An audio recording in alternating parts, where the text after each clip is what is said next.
Ladies and gentlemen, I want to ask you please one simple question, and I'd like you to answer it in less than one sentence. Turn to the person next to you and answer this question, please. Why do we teach and learn languages? You have 15 seconds, let's go.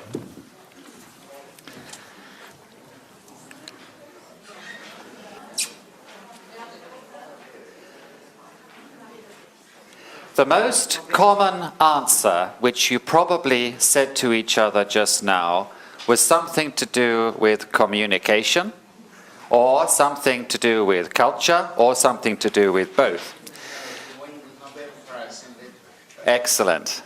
What I'd like to do this morning is to tell you a story. I was very privileged last year to work with a group of international researchers who were looking at the evidence of what happens in the brain and in a person when they learn and use another language or languages. It was a study which involved looking at about 1,500 scientific studies and then filtering them down until we had 300 which we felt were very, very exciting in terms of knowing more about what happens, or the impact of languages on people.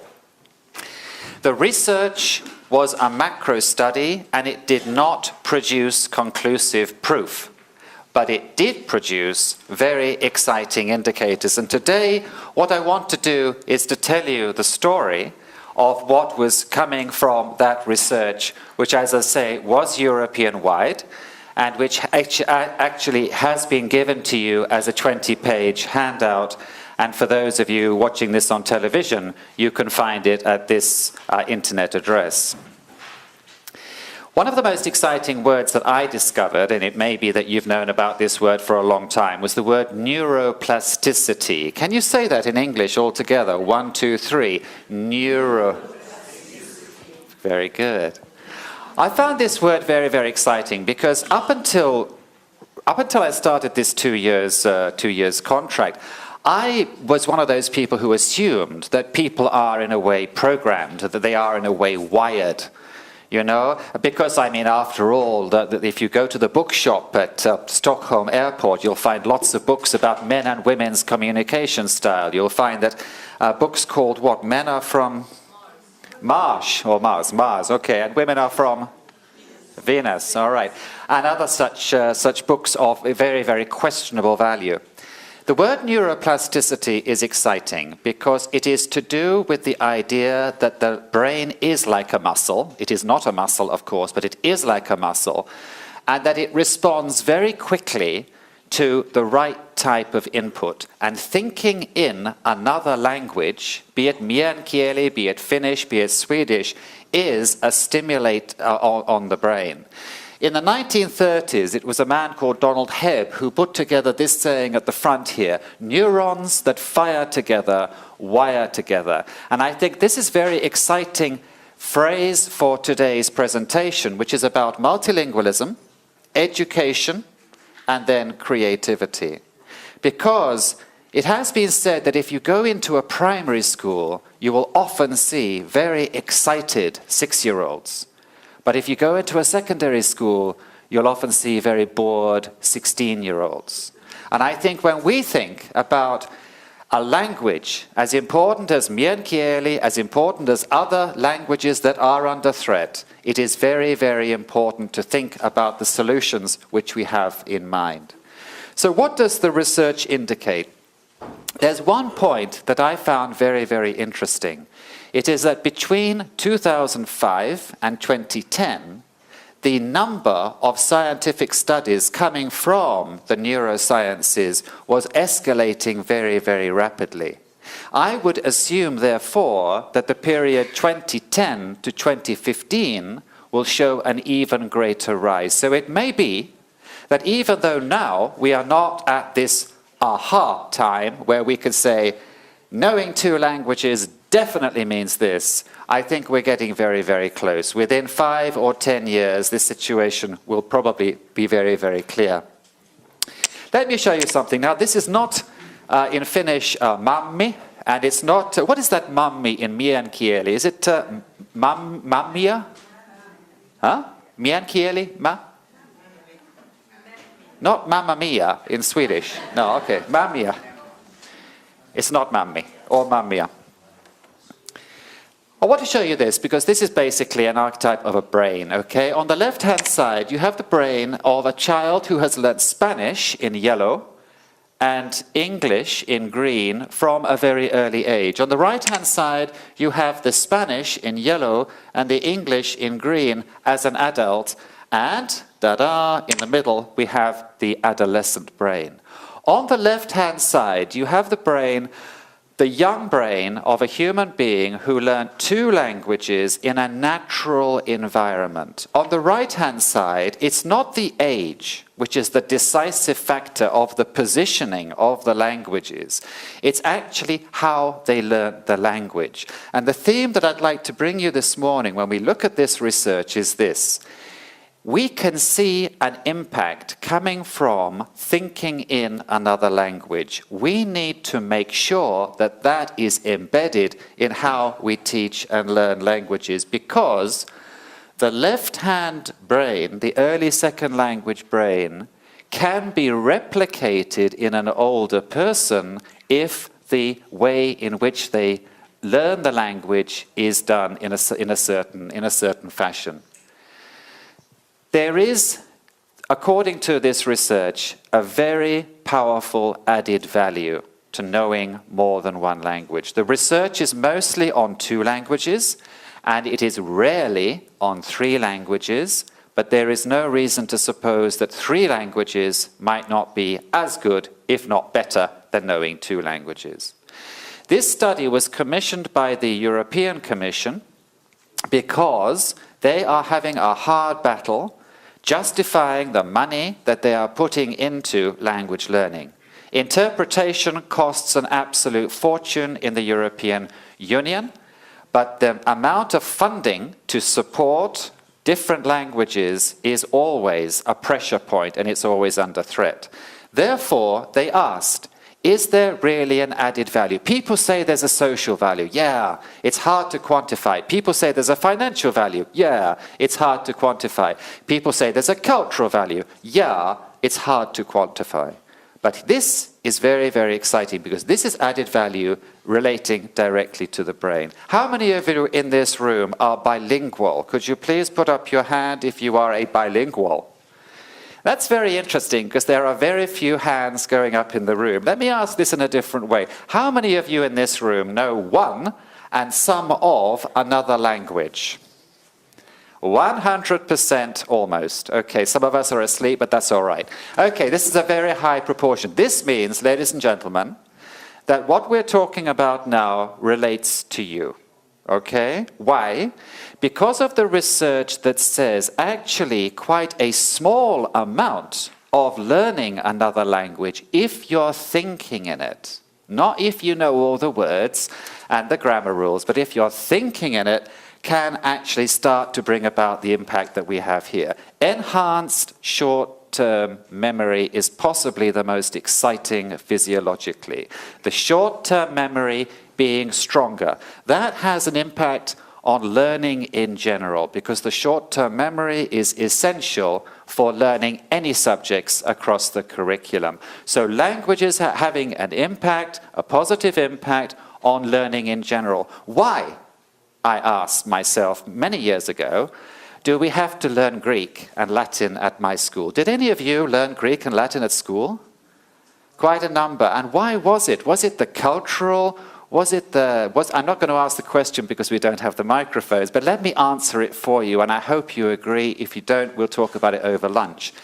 Possibly, in my case, it was because it was believed to be something that helped to nurture the mind. It helped to discipline the brain and discipline the mind. It was feeding me intellectually. The same can be said of introducing another language into a child's life at a very early age. The problem-solving skills of young people at secondary level who learn in 2 languages are superior to those who learn in 1 language. Okay? If the problems are complex, if the problems are very, very, very, very simple, like is Uppsala the capital of Sweden? there's no difference. But as soon as it's a complex issue and a complex problem-solving case, the bilinguals are definitely outpacing the monolinguals. The perception and thinking skills, for years and years, we've said, if you can think in another language, it's like wearing a different pair of glasses. Yeah? Okay, now there is the evidence to show that the perception and the thinking skills are, in a way, how would you say, wider or more multi-focused. There are different ways of looking at things, which is probably one reason why the perception skills are so good. There is a stronger ability to filter information, complex information, in the people who have the two languages. Now, this is very, very important as a modern skill. Why? Because we're living in the information age. We're living in an age of actually too much information. Are you living sometimes in an age of too much information? I think we see a definite yes there. But even if I'm driving, as I did this morning between Pajala and Korpilombolo, I have got to be thinking about that road surface, and I've got to be thinking about my tires, and I've got to be thinking about all the other things in my life. The ability to filter out irrelevant information is stronger in those that have the languages than those that don't. The same can be said for the interpretation skills, and the same can be said generally for thinking creatively. Creativity is a very difficult word to define. It's a little bit like culture. It's a word that can be very clear, but can be very, very slippery. But there are clear indications in terms of original thinking and problem solving that these young people that have these different languages have an added value beyond the monolinguals. And when I say monolingual, I stress again, if I, like I did, I learned French for 7 years at school, and after that I got to Paris and I couldn't speak a word. But I knew a lot about French. That is not what we're talking about here. We're talking about here about having even a small amount of a second language, but being able to process it and being able to think in it in order to stimulate this kind of response. Coming to the end of these research-driven indicators, digital literacy is a very, very interesting phenomenon at the moment. And it seems that even the gaming speed, and this is a way of encouraging reluctant, difficult 16-year-old adolescents to learn Meänkieli or any other language. Do you have any difficult, reluctant 16-year-old adolescents in this part of Sweden? No. Okay, well, that's extraordinary. They must have moved them all across to Norway, huh? All right, okay. Even the gaming speed on using game consoles is seen to be faster in those that have more than one language. And then finally, something that some of you have seen for many years is that it has an impact on the interpersonal skills. So the Finnish child who learns some subjects through French at a very early age in Turku is actually able quickly to absorb the French way of asking Dad if I can have a glass of orange juice, and looking at the different options of how am I going to handle my father at this day because I want a glass of orange juice and I want him to get it. They are actually able to broaden the interpersonal skills that they have. And finally, I put this one in because it's got absolutely nothing to do with education whatsoever. But just in case anybody in the audience was over the age of 35 years, is there anybody in here over 35 years old? No. Well, look, I'll say it anyway, because it may be that the people watching the movie on the television, there are some older citizens there.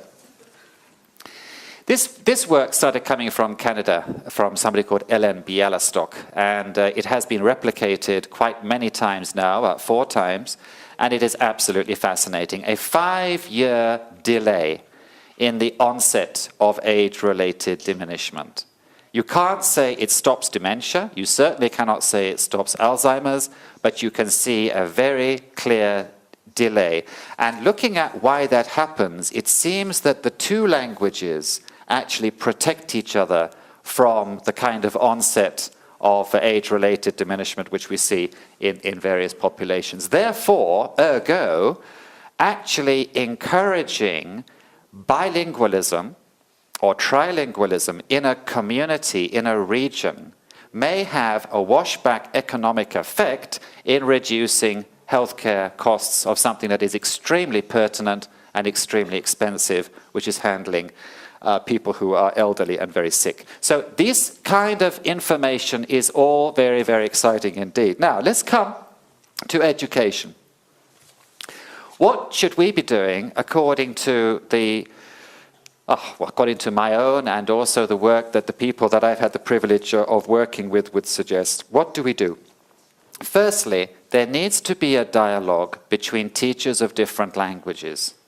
It is of no sense for powerful languages, big languages like English in the world, like Spanish, like now increasingly Chinese. There is no sense in the pedagogics and the methodologies of those languages being different actually to mycket, Sami or other languages which may be more localized. There needs to be a dialogue. There's a big separation economically, politically, professionally between educators of languages, but surely educators of language have a lot in common. And I personally think that the future of exciting language teaching is to embed it into the curriculum.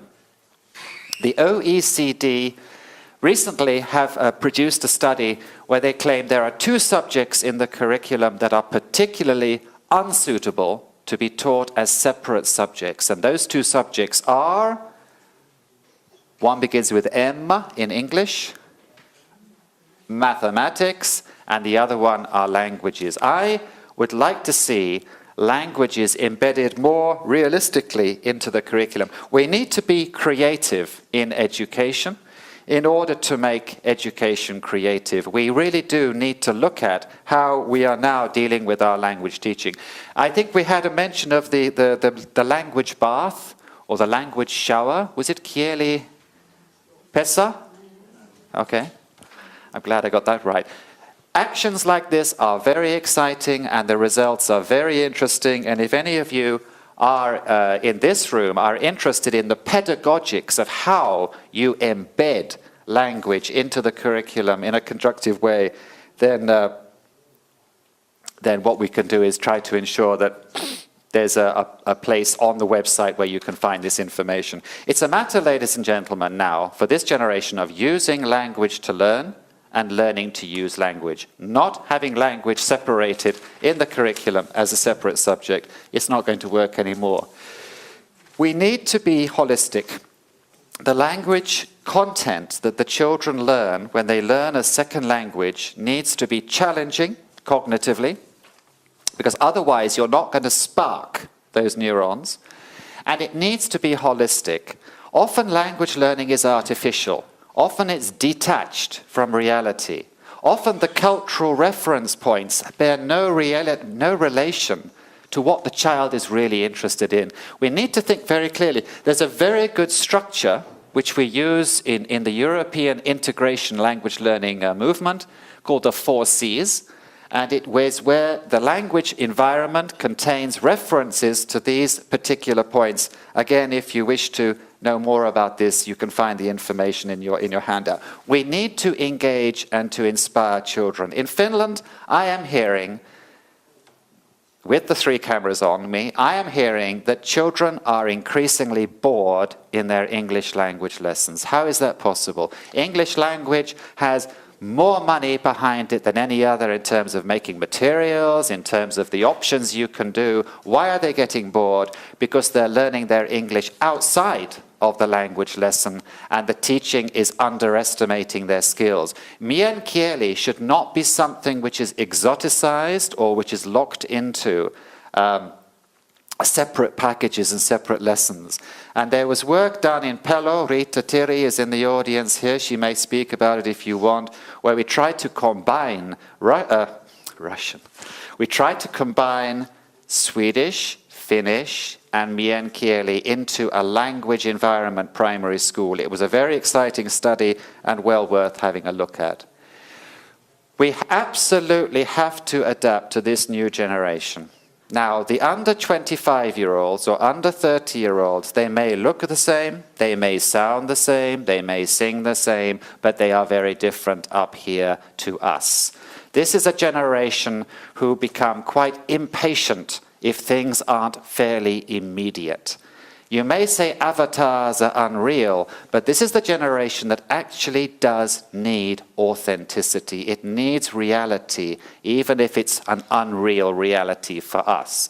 This is a generation that finds it, they want to use as they learn, and they want to learn as they use. They don't want to learn now for the exam later, learn now for use later, which is how I have always learned languages, including even Finnish, which I studied some years ago, and which was a difficult exercise.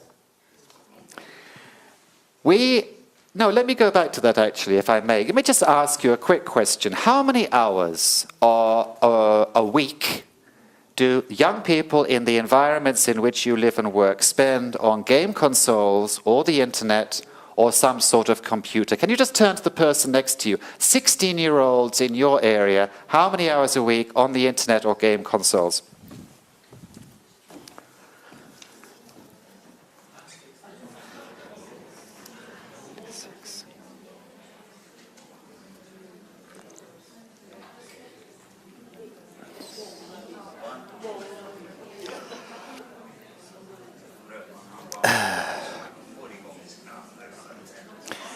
And can you demonstrate now the answers using body language? Because we don't have a microphone. Can I just ask? Can I ask for a volunteer down here, preferably a man wearing a nice top?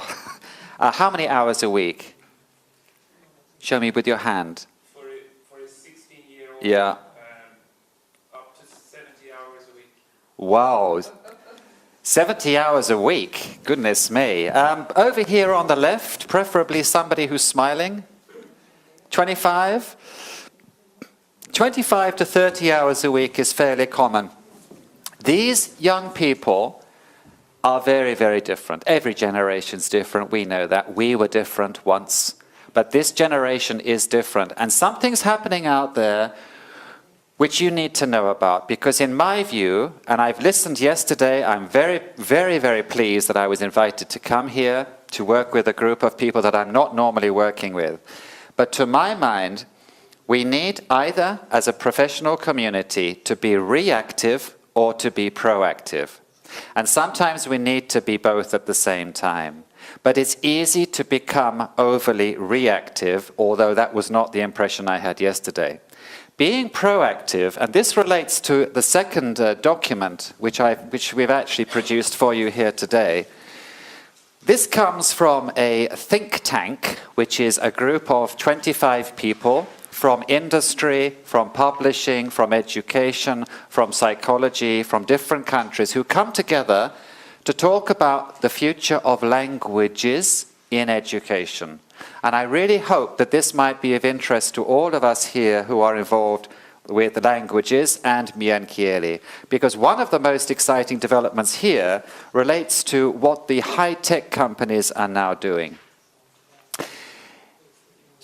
I don't know what the term is. Maybe the term is tablet, or it's increasingly identified with one product, namely an iPad. But the tablet, the light computer tablet of today, may well become the students' homework, textbook, languages immersion environment in a very, very short period of time. Why? Because the market is there. Why? Because the cost is coming down. And why? Because technically, with what is called photonic technology, it will be so fast, it will make us now, with equipment like this, appear like dinosaurs. Now, this book is not going to take over the place of the language teacher or the content teachers who are teaching through a language. But it could really be a way of moving into that child's territory at the same time as really rejuvenating the love of a language like mycket and the culture, which clearly we've heard about yesterday and today. So I think we need to look very, very carefully at this new generation, because it is a reality, we can't change it, but it is also an opportunity.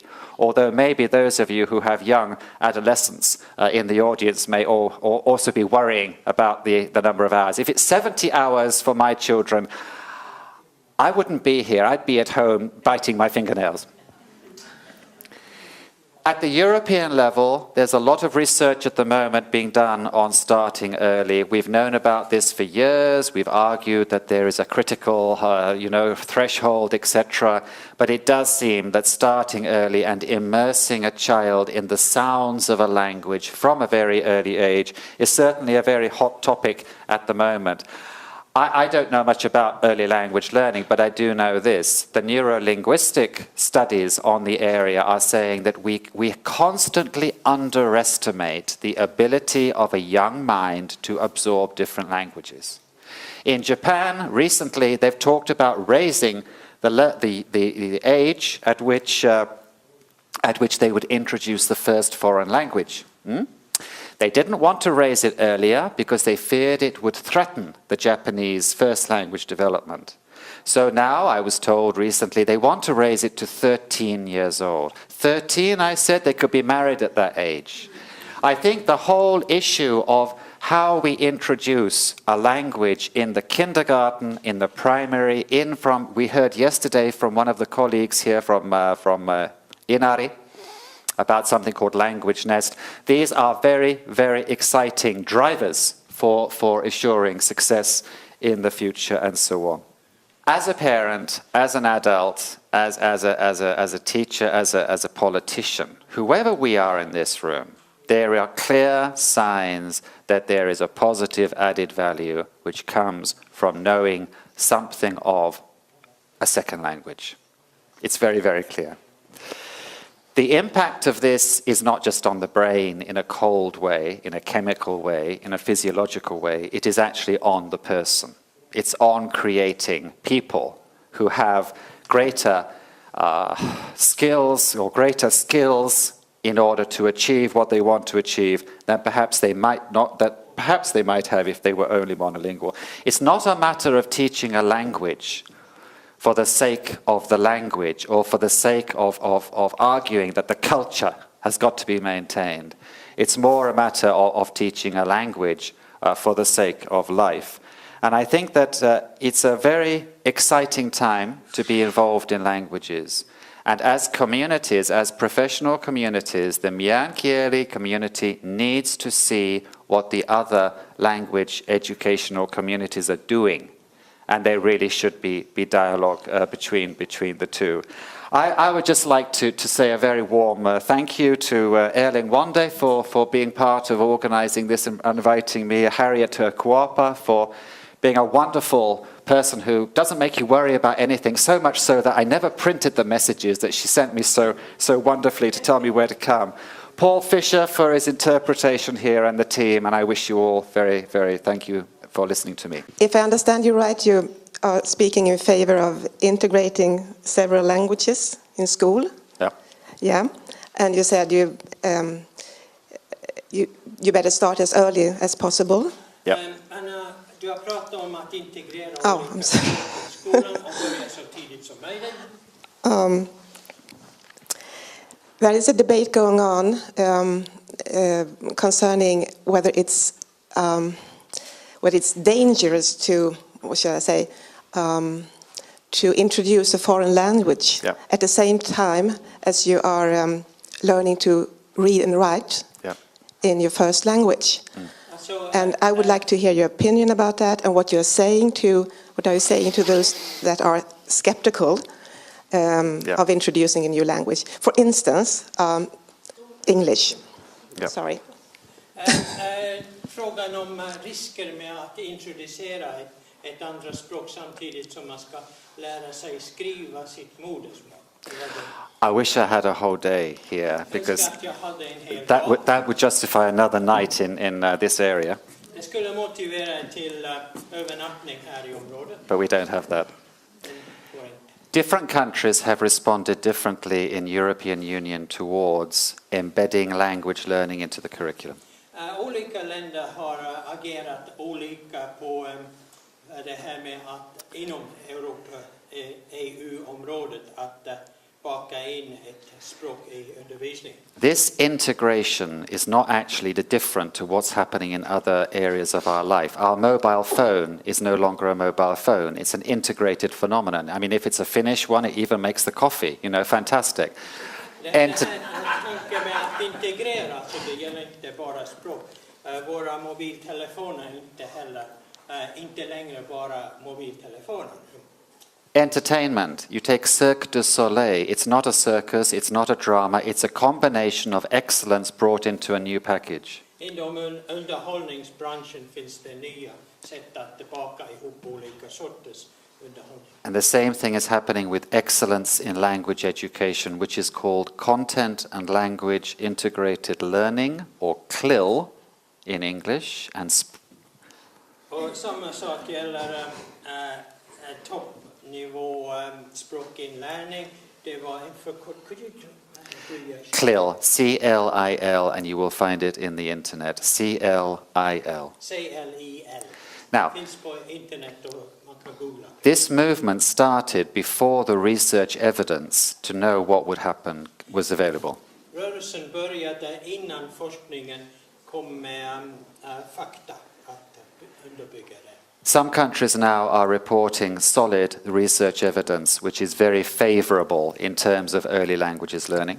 Det kommer forskningsresultat från olika länder som underbygger hela idén. But some countries have powerful political voices which are against this, and Sweden has been one of these in the past.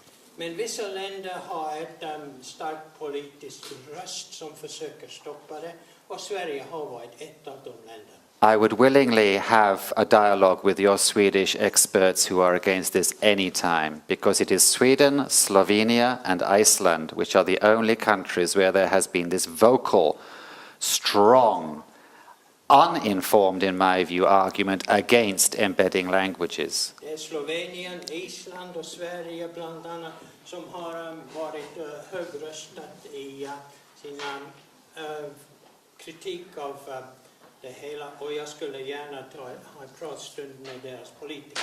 But don't get me wrong, I mean, English is a virus, English is another issue. Embedding languages can be many other languages. Quite frankly, I think English will become a banal competence very, very soon.